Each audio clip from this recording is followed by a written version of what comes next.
You are most welcome. ये average based questions हैं जो कि आपके कॉम्पिटिटिव आप किसी भी कंपटीशन की तैयारी कर रहे होंगे। मोस्ट इम्पॉर्टेंट क्वेश्चन हैं और आपको क्वेश्चन केवल पढ़ना है और पढ़ते पढ़ते कैसे आंसर निकल जाए, इसी पर ये बेस्ड ये वीडियो है जो आपके समय को बचाएगा। आप समय दें और देखें। आइए देखा जाए। हम आपका बहुत ज्यादा समय नहीं लेते हैं, तुरंत हम अपने टॉपिक पर आते हैं। एक पति तथा पत्नी जिनकी 7 वर्ष पूर्व शादी हुई थी कि उनकी शादी के समय औसत आयु 25 वर्ष थी। जिस समय शादी हुई थी उस समय 25 साल थी और कितने लोग थे? 2 लोग थे। तुरंत यहीं उनकी पूरी आयु, टोटल आयु कितनी हुई, मल्टीप्लाई कर लेंगे तो हो जाएगा 50 वर्ष। टोटल आयु कितनी हो गई? 50 वर्ष। आज इस परिवार में, आज तो 7 वर्ष पहले की बात है, 7 वर्ष पहले 50 वर्ष के थे। अब 7 वर्ष जब बढ़ा है तो पति का भी बढ़ा होगा, पत्नी का भी बढ़ा होगा, दोनों का बढ़ा, तो 7 दूनी 14 साल बढ़ गया, तो 64 साल। तो ये टोटल आयु इनकी 64 साल इनकी हो गई। अब ये कह रहे हैं कि औसत आयु 23 वर्ष है। अब कितने लोग हैं? पति, पत्नी और बच्चा, 3 लोग हैं। जब 3 लोग हैं तो 3 की कुल आयु कितनी हो गई? 69 साल। कितनी हो गई? 69 वर्ष। अब इसमें से यदि मैं इसको सब्सट्रैक्ट कर दूं तो क्या बच जाएगा? 5 साल। ये 5 साल कौन हो गया? बच्चा। यानी बच्चे की आज आयु कितनी है? 5 साल की है। Okay, next question. 5 क्रमिक विषम संख्याओं का औसत 9 है, तो टोटल उनका जो सम होगा वो कितना हो जाएगा? 45 हो जाएगा। टोटल 5 क्रमिक विषम संख्याओं का औसत 9 है। ध्यान देंगे आप, अभी बताऊंगा कैसे। उसको बीच की संख्या कौन होगी जब इसे आरोही क्रम में लिखा जाए? अच्छा, अब एक चीज बताइए, यहां आरोही, मैं दोनों समझा दूं आपको, चाहे आरोही लिखिए चाहे अवरोही लिखिए। आप जैसे मान लीजिए 5 क्रमिक मैं लेता हूं, मान लीजिए 1 3 विषम कह रहा है, 3 5 7 और 9 मान लीजिए यही हो, मैं 5 लेता हूं। तो 5 लिया तो बीच का चाहे इधर से आप अवरोही क्रम में लिखें, पहले इसको लिखेंगे फिर इसको लिखेंगे तो भी बीच में यही आएगा। आरोही लिखेंगे सबसे छोटे, तो बीच का तो हमेशा यही रहेगा, चाहे आरोही में लिखें चाहे अवरोही। ये इसलिए मैं समझाया कि यहां पर देख करके यहां देख लेंगे कि यदि विषम संख्या है तो बीच की ही संख्या होगी, चाहे कोई भी हो। एक बात। दूसरी बात सीखें, अब आप यहां देख रहे हैं कि कह रहा है 5 क्रमिक, ये नहीं मालूम है कहां से शुरू किया है। तो जब कहां से शुरू किया है, मान लिया पहली संख्या रही हुई x, तो दूसरी संख्या क्या होगी? देखें, 2 2 जोड़ता गया है, जोड़ता गया ना, तो 2 जोड़ेंगे तो दूसरा क्या हो जाएगा? x + 2 हो जाएगा। ध्यान देंगे, अभी यहां भी बताऊंगा आपको। फिर तीसरी क्या हो जाएगी? x + 4 हो जाएगी, हो जाएगी ना। आप 2 2 जोड़ते जाइए, 1 2 3 3 2 5 2 7, 2 2 जोड़ते जाइए। फिर क्या करेंगे? x + 6 और x + 8 आप कर लेंगे। यही इनका टोटल हो जाएगा और टोटल इनका कितना हो जाएगा? 45। ध्यान देंगे, अभी यहां बताऊंगा कि कैसे सॉर्ट कर लेंगे आप। अब x तो 5 बार ही होगा, तो 5x तो आएगा, और इनको जब जोड़ेंगे इनको, तो 5 है ना, इससे एक छोटा करके 5 × 4 20, देखिएगा इतना ही आएगा। तो 4 2 6 6 12 12 8 20 आ गया ना। यानी इस प्रकार से यह करने की जरूरत आपको नहीं पड़ेगी, तुरंत आप यहीं से कर लेंगे। जितनी संख्या दी गई होगी उतना ही x होगा, 5x तो उतना ही होगा। और जितना कह रहा है उससे एक कम करके मल्टीप्लाई कर लेंगे, शेष आपका ए आ जाएगा। मल्टीप्लाई कर लीजिए। अब ये हो गया 45, तो 5x बराबर कितना हो गया 45 माइनस 20 इक्वल टू 25। तो x इक्वल टू आप 5 से डिवाइड कर देंगे तो आ गया 5। ये 5 क्या है, 5 क्या है, सबसे पहली संख्या। तो दूसरी संख्या पर जोड़ते जाइए तो 5 यह हो जाएगा, 5 2 7 और 7 2 9। तो बीच की संख्या क्या हो जाएगी, 9 हो जाएगी। ठीक है, चलिए नेक्स्ट क्वेश्चन देखा जाए।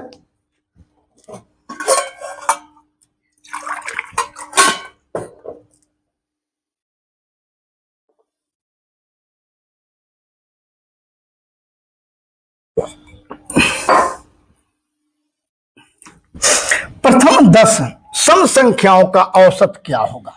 अच्छा, अब यहां पर अभी आपको मैं कहा था कि उससे एक कम कर लीजिएगा, मल्टीप्लाई कर लीजिएगा। सम और विषम में अंतर देखें। विषम आप 1 से शुरू किए थे, 1 3 5, लेकिन जब सम होगा तो एक छोड़ के कहां शुरू करेंगे, 2 से शुरू करेंगे।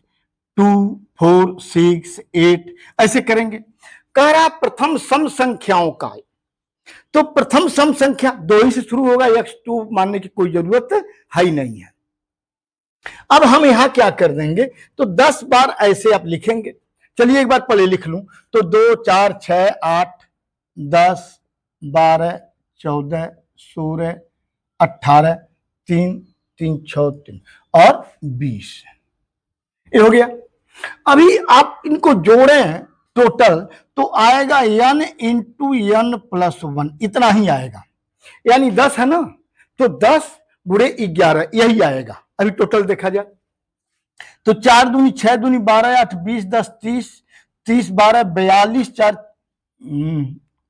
2 4 2 6 दूनी 8 4 दूनी 6 दूनी 12 8 20 10 30 12 42 42 14 56 56 6 62 10 72 72 8 80 90 110 और 10 गुणे 11 में करूं तो भी आएगा 110। आगे नहीं आएगा, तो ऐसे कहीं भी रहता है तो हम कर लेते हैं n इंटू n प्लस 1, तो पूरा आ जाता है। कह रहा है प्रथम 10 सम संख्याओं का औसत। अभी आपने किया, अब यहीं पर ट्रिक आप देख लेंगे, एक बार मैं समझा दूंगा, इसके बाद आपको सवाल हल करने की जरूरत नहीं पड़ेगी, आप तुरंत आंसर निकालेंगे। पढ़ते पढ़ते आंसर कैसे निकलेगा आप यहीं पर अब देखिए। तो जब मैंने कहा n इंटू n प्लस 1 और अपान करेंगे तो यह n संख्या जो 10 है तो n ही तो है, तो n से n कट गया, बचा क्या है n प्लस 1। तो n प्लस 1 कितना है, यही 11 है। इसको 10 से डिवाइड करेंगे आप तो क्या आ जाएगा 11, यानी n प्लस 1 ही जो होगा उसका औसत हो जाएगा, एवरेज हो जाएगा। ऐसा कहीं भी रहे, कुछ करने की आपको जरूरत नहीं, तुरंत यदि ऐसे है तो आप तुरंत कर लें, n प्लस 1 कर लीजिए। आइए नेक्स्ट देखा जाए। किसी होटल में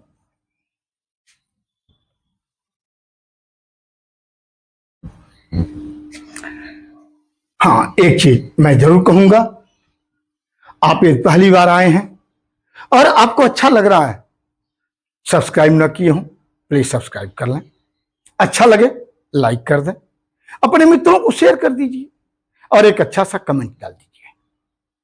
नहीं अच्छा लगे कोई बात नहीं, कोई प्रेशर नहीं आप पर, लेकिन हमें उम्मीद है जिस तरह से मैं बिल्कुल क्लियर करके चलता हूं कि कमजोर से कमजोर बच्चा भी इसको समझ ले, तो मैं चाहूंगा कि आप एक बार में नहीं 2 बार 3 बार आप देखें, सब्सक्राइब कर लीजिए, 2-4 बार देखिए, नहीं पसंद आता तो आप हट जाइए, अनसब्सक्राइब कर दीजिए, कोई प्रेशर नहीं है बेटा। लेकिन सब्सक्राइब कर लेंगे तो फायदा ये रहेगा कि आपको वीडियो ढूंढना नहीं पड़ेगा, तुरंत आपके पास पहुंच जाएगा। बेल आइकन आप ऑन कर लीजिए। आइए किसी होटल में 9 व्यक्ति गए, उनमें से 8 व्यक्ति ने प्रति व्यक्ति, जब दिया है प्रति व्यक्ति तो औसत ही हुआ तो 8 व्यक्ति कुल कितना खर्च किए, 8 3 24। 9वें व्यक्ति ने कुल कितने व्यक्ति थे? 9 व्यक्ति थे के औसत खर्च, मान लिया जाए औसत जो है 9 व्यक्तियों का x रहा हो, तो टोटल कितना हो गया? 9x रुपए खर्च किए, टोटल 9x रुपए खर्च किए तथा 9वें व्यक्ति ने कुल व्यक्ति के औसत खर्च से। अब एक बात बताइए, तो 9वां व्यक्ति कुल कितना खर्च किया? इस 9 व्यक्ति के कुल खर्च से 8 व्यक्ति का कुल खर्च मैं निकाल दूं तो क्या मिलेगा हमको? 9वें व्यक्ति का खर्च ही तो मिलेगा। फिर कह रहा है 9वें व्यक्ति ने कुल व्यक्ति के औसत खर्च x था, तो कुल कितना हो गया? 9x हो गया। 2 रुपए अधिक खर्च किया, इसका मतलब x प्लस 2 खर्च किया। औसत जो भी था x था, उसे 2 रुपए अधिक खर्च किया, यही ना? तो उन सबका कुल खर्च कितना था? पहले चलिए भाई x की वैल्यू मिल जाए तो 9x निकाल दूंगा, टोटल खर्च आ जाएगा, यही ना? x की वैल्यू मिल जाएगी तो 9 का आप एवरेज माने हुए हैं, टोटल मल्टीप्लाई कर देंगे तो आ जाएगा। अब मैं देख रहा हूं इसको मैं इधर लाऊंगा तो माइनस हो जाएगा, तो इसमें से घटाएंगे तो हो गया 8x, और इसको इधर ले जाएंगे प्लस हो जाएगा तो हो गया 26। अब x इक्वल टू 8 3 24, 2 8 2 16 8 5, x निकला, औसत निकला 3.25 निकल गया। करा उन सबका कुल खर्च कितना था? बस 9 से गुणा कर दीजिए, 9 से गुणा कर दीजिए, 9 पच्चे 45, 4 9 दूनी 18 4 22 और 9 3 27 और 2, उन सबका टोटल खर्च 29 रुपए 25 पैसे था। टोटल खर्च कितना था? 29 रुपए 25 पैसे। हमें उम्मीद है बिल्कुल आपको समझ में आ रहा होगा, और जैसा यदि कहीं कोई परेशानी है तो आप कमेंट में डाल दीजिए, उसको और क्लियर कर दूंगा। कोई जरूरी नहीं कि एक बार मैं समझाऊं और आपको समझ में आ जाए, ठीक है? नहीं आता है बिल्कुल घबराएंगे नहीं, आप कमेंट में डाल दीजिए, उस चीज को मैं फिर से क्लियर कर दूंगा। आइए नेक्स्ट क्वेश्चन देखा जाए।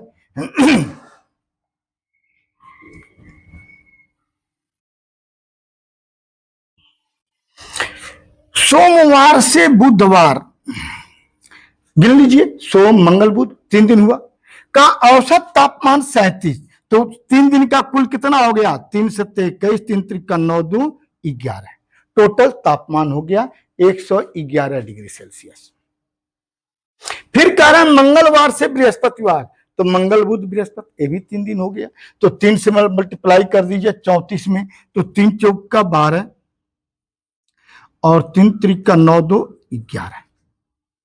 अच्छा एक चीज आप देख रहे हैं, इसमें सोमवार से बुधवार यह है और मंगलवार से बृहस्पतिवार है, तो सोम और बृहस्पति हटा दूं तो मंगल और बुध 2 दिन जो है 2 बार आया हुआ है, इसमें आया ना?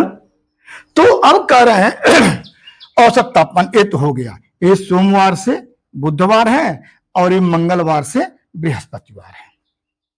अब कह रहे हैं यदि बृहस्पतिवार का तापमान सोमवार के मान लिया सोमवार का तापमान 100 मान लिया जाए, तो बृहस्पतिवार कितना हो गया? इसका 4/5 यानी 4/5 100 हो जाएगा, ये नहीं हुआ? अभी मैं कहा था कि इसमें सोमवार एक्स्ट्रा है और इसमें बृहस्पतिवार एक्स्ट्रा है, इसमें से सोमवार घटा दूं और इसमें से बृहस्पतिवार घटा दूं तो दोनों बराबर हो जाएंगे, हो जाएंगे। तो मैं कहूं कि 111 minus x equal to 112 minus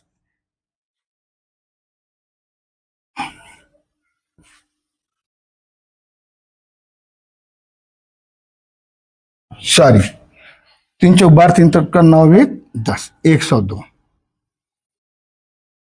चलिए अब सही है, क्लियर हो गया, दोनों पक्ष बराबर हो जाएंगे क्योंकि इसमें से सोमवार घट गया, इसमें से बृहस्पतिवार घट गया।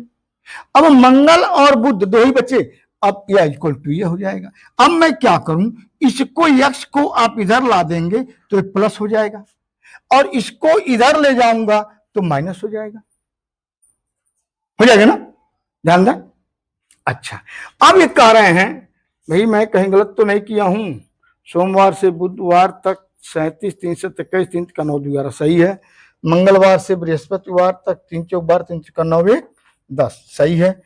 तो इसमें से सोमवार को घटाऊंगा x सही है, इसमें से 4/5x सही है। चलिए भाई ठीक है। अब मैं घटा रहा तो इनको ले जाऊंगा तो क्या हो जाएंगे, या तो इनको ले गया इधर तो प्लस हो गए, मान लिया इधर ले गया तो प्लस हो गया, 5 एक कम 5, और 5 में से 4 घट गया तो बच गया 1, यानी 1/5 x हो गया। इसको इधर लाऊंगा तो माइनस हो जाएगा, घटाऊंगा तो हो गया 9, तो 9 इक्वल टू 1/5x मल्टीप्लाई कर लीजिए 9 5 45। तो 45 क्या माने थे, सोमवार का इनका माने थे, और पूछ क्या रहा, बृहस्पतिवार का तापमान, तो बृहस्पति 4/5 गुणे 45, 45 9 चौका 36, जो 36 डिग्री सेल्सियस हो जाएगा बृहस्पतिवार का तापमान। ठीक है बेटे, तो आप लोग इसको देखें और ऐसे क्वेश्चन पर आप प्रैक्टिस करें, तो तब फिर मेरा नया वीडियो कल आपको मिल जाएगा। आप बिल्कुल आप बेल आइकन दबा दें जिससे कि आपको तुरंत नोटिफिकेशन मिल जाए और आप मेरा बार बार वीडियो देख करके अपने आप को इंप्रूव कर सकें। Thanks for watching.